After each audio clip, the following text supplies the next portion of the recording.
The NFL and the analysts and everyone in the media are massively disrespecting the Indianapolis Colts, and while it's slightly understood, I think it's incredibly unwarranted. The Indianapolis Colts have every reason to have hope, and fans should have hope that they're not only going to be a good team this year, but have a potential to be contenders in a lot of areas. And this could be a building block year for the rest or for the future of our team. We're going to cover all that and more. What's going on? It's Elijah from Sports Talk Indy, where we cover all things Colts. And the rest of the weekend was warped up in college football. Obviously, Indiana getting a win, Purdue getting a win. There's a lot of really, really good things right now, literally as we speak. Notre Dame is playing. So if you're whatever your college football team is in the state of Indiana, you got a good reason to be excited, to be hopeful. But right now, we're going to talk about what is currently going on, which is just a massive amount of disrespect for the Indianapolis Colts. Current preseason, like end of preseason, before the beginning of the season rankings, rank the Colts. Some are listing them at 20th out of 32. Some are listing them at 30th out of 32. I don't think that the Colts are as bad as people think, and actually I think there's a lot of reason to hope. And I think it has to do with how the Colts have assembled their roster. Let's go through that, right? So the Colts obviously came out, big news coming from the past couple of years, is they named Daniel Jones the starter, and I think that confused a lot of people as to why. Shane Steichen came out and said that a lot of it had to do with consistency, a lot of it had to do, or Chris Ballard talked about injuries. No one is giving up on Anthony Richardson, and yet it does seem as though it's kind of a confusing decision to be made. Why would they go with Daniel Jones? Well, here's why I think had a lot to do with it. The Colts talked about consistency and about nickel and diming it. So here are Daniel Jones's completion percentages on short throws, right? If they're going to be consistent, if they're going to nickel and dime it, if the time of possession game is the game that I think they're wanting to play, and it seems everything would lead to that, Daniel Jones led the league in 2022 in his short yardage completion percentage was 72.5. He was 116 out of 160 attempts. And if you watch any film from that, obviously can't show film from that on this, but multiple of those are to slant routes, to quick out routes, to screen routes. These are the type of routes that the Colts run most often, almost more than anyone else. These short routes are the ones that Anthony Richardson struggled with last season, and obviously we hope to see him get better at that. But when you're talking about the consistency, not only did Daniel Jones do that in 2022, but he also was one of the better leaders in that, in everything. His average depth of target was just 6.42 yards with a 75.6% completion in those 10 yards or less. But then you go on to further years. Yards per attempt, again, not super high, but his consistency is what I think the Colts are looking for. The Colts have one of the better running back rooms in all of football. And I think that when you're talking about trying to play the time of possession game, which is an area where the Colts lost significantly last year, which led to the defense giving up more points. If you can play the defensive battle and really win on the time of possession, it allows your offense to not have to try and play shootout football the entire time. This Colts offense isn't built for shootout football. Even if Anthony Richardson had one of the more consistent arms, the wide receiver room isn't built for shootout football. The running back room isn't built for shootout football. It's all assembled on the nickel and dime. And I think that there's more evidence to prove that. The Colts' last two drafts have focused primarily on inside the sticks, right?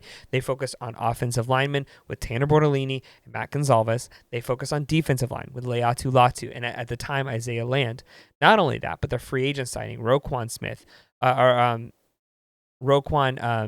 Davis. Sorry, forgot his name for a second.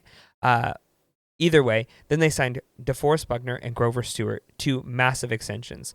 Not only that, but their first-round pick this year was spent on the NFL's most highly anticipated tight end.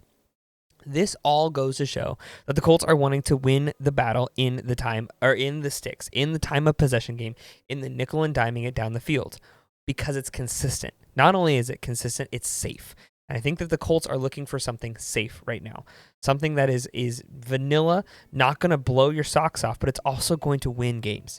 And a lot of the past several Super Bowl winners have been played or have been won on these safe. Obviously, the Chiefs not being one of them. They're usually more explosive, and the Eagles being more explosive.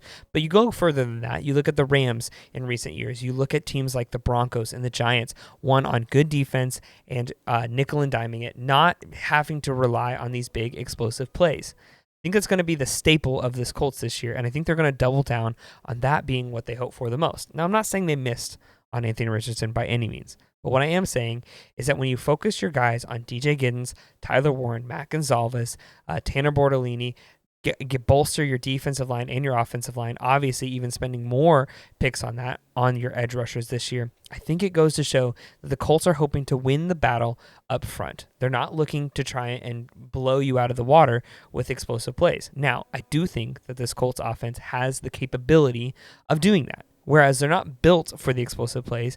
If you're able to get a guy like Alec Pierce, who led the league last year in average yards per catch at 22.4, led the league by not only a little bit, but by a lot, with 837 yards. And that was off of several throws that were made by both Joe Flacco and Anthony Richardson that was just flat out uncatchable. If you look at a guy who's able to get open and not rely on those big plays, but can just be open and be available for when those big plays come, I think that's going to be a big move for this Colts offense. But not only that, I also think that you have a lot of reason to hope for this defense. Because if it does come down to shootout football, you've got now a much different defensive backfield. You've got Javarius Ward. You've got Xavier Howard. You've got Nick Cross coming back from injury. You've got guys who are built for this. I mean, obviously, they just signed Anthony Walker to the practice squad, hopefully to see him in the game. This is an entirely different team. And whereas it might look similar to what it did last year, I think the addition of Lou Amaruno and just what they've done on offense is going to show that this is going to be a wildly different team. Now, I'm not saying I'm all in on Daniel Jones as quarterback one. I think he's obviously there's reason to be nervous. But if you look at the stats, I think that they show that with a worse offensive line, with worse wide receivers, and for a lot of it, for a worse running back, obviously when he had Saquon, that's different. But for a lot of it, when Saquon was hurt or injured, you look at what Daniel Jones was able to do, again, in a not as good system. I still believe in Shane Steichen's ability to call offensive plays. And I think that if you look at what the Colts should be able to do this season, pending everyone stay healthy, pending things start clicking like they look like they might, I think this Colts team is not only going to potentially make the playoffs, but I think they could go really deep if they're able to hold it all together. Now, a lot of this is going to depend on the locker room. It's going to depend on the coaching staff. It's going to depend on the decisions made by Chris Ballard and company. But I do think there's a lot of reason to hope for this Colts team going forward. And I think that if you just look at what they're building, if it all works out, if it doesn't, it's going to blow up. We know this. We know that this is the last chance that Ballard and company have at getting this right. But if it does work, I think it could be really exciting to watch, and it could be really electric. Let me know in the comments if you think I'm wrong, if you think that I'm absolutely blowing smoke, or whatever. Look forward to hearing from you. We'll see you on the next one.